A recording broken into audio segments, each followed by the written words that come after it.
Kembali di Jurnal Barata. Tidak seperti yang terjadi dengan Rusia, sepertinya Presiden Amerika Serikat Joe Biden lebih memilih bersikap dingin dan tidak bertegur sapa dengan Presiden Rusia Vladimir Putin.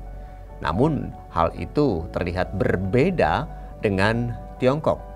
Amerika Serikat sepertinya lebih memilih menjaga hubungan baik dan sering berkomunikasi dengan negara panda tersebut. Meski dalam banyak pemberitaan digambarkan bahwa Tiongkok dan Amerika Serikat sangat tegang atas masalah Taiwan, namun kita bisa lihat buktinya bahwa dalam pemberitaan juga disebutkan jika kedua pemimpin negara itu ternyata saling menyapa melalui telepon untuk mencegah ketegangan terus berlangsung berlarut-larut. Bahkan meski belum dipastikan, namun sepertinya Biden dikabarkan mungkin akan bertemu dengan Presiden Xi Jinping di Bali pada bulan November nanti.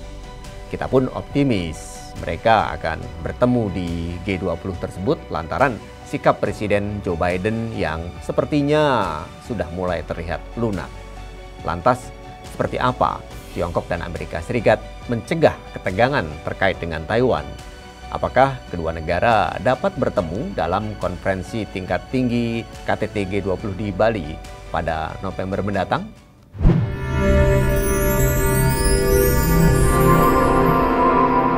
Jurnal Barata. Ya, kita tahu jika ketegangan yang terjadi antara Amerika Serikat dan Tiongkok baru-baru ini akibat kunjungan Ketua Dewan Perwakilan Rakyat Amerika Serikat Nancy Pelosi ke Taiwan awal Agustus lalu. Sebelumnya diketahui jika Presiden Xi Jinping sempat menelpon Joe Biden agar dapat mencegah Pelosi ke Taiwan.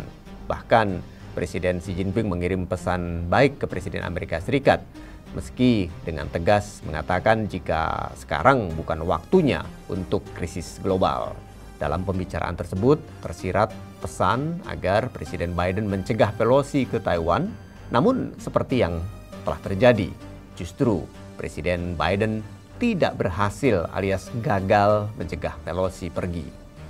Presiden Biden pun akhirnya menelpon balik Presiden Xi Jinping dan Biden berkomunikasi melalui telepon pada akhir Juli lalu sambil mengatakan bahwa kunjungan anggota parlemen tidak bisa dicegah. Presiden Biden lantas mencoba menerangkan hal itu kepada Tiongkok. Meski kepergian tersebut tetap dilakukan, namun kebijakan Amerika Serikat sebelumnya terkait dengan kebijakan satu Tiongkok masih tetap berlaku. Presiden Xi Jinping lantas secara halus menjawab dengan peringatan kepada Presiden Biden tentang konsekuensi yang tidak ditentukan jika Pelosi pergi ke Taipei. Namun, dia juga mengatakan meski kunjungan itu tetap dilakukan, Tiongkok tidak berniat berperang dengan Amerika Serikat demi menjaga perdamaian dan keamanan. Pejabat administrasi Presiden Biden juga mengatakan bahwa Biden telah menjelaskan kepada Beijing jika Washington tetap berkomitmen pada kebijakan satu Tiongkok. Tetapi anggota parlemen memiliki hak untuk mengunjungi pulau itu. Jadi jelas, Washington sebenarnya mengikuti kebijakan satu Tiongkok dan mengakui Beijing alih-alih Taipei hanya secara diplomatis. Hal ini berarti Taiwan tidak memiliki hubungan resmi dengan Amerika Serikat.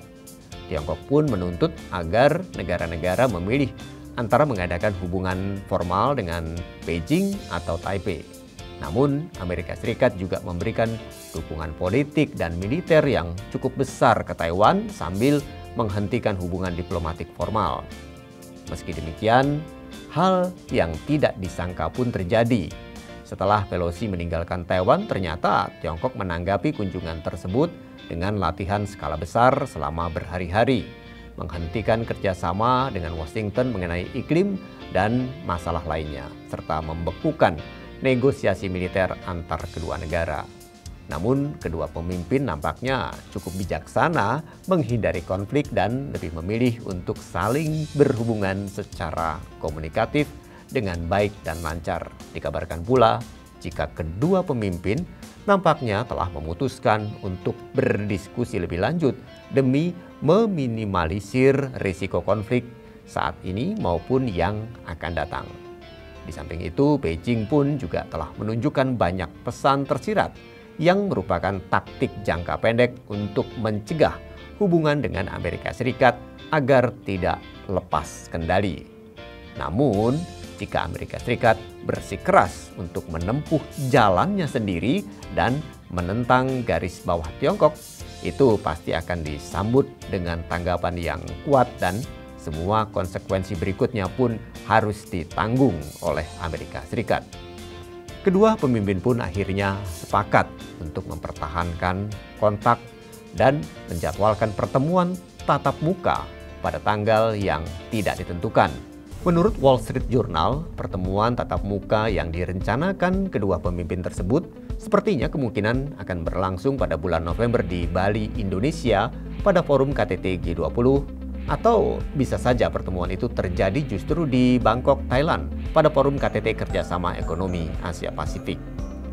Jika pertemuan itu terjadi nantinya, itu tentu akan menjadi pertemuan pertama kalinya Presiden Biden bertemu langsung dengan Presiden Xi Jinping sejak ia menjabat tahun lalu.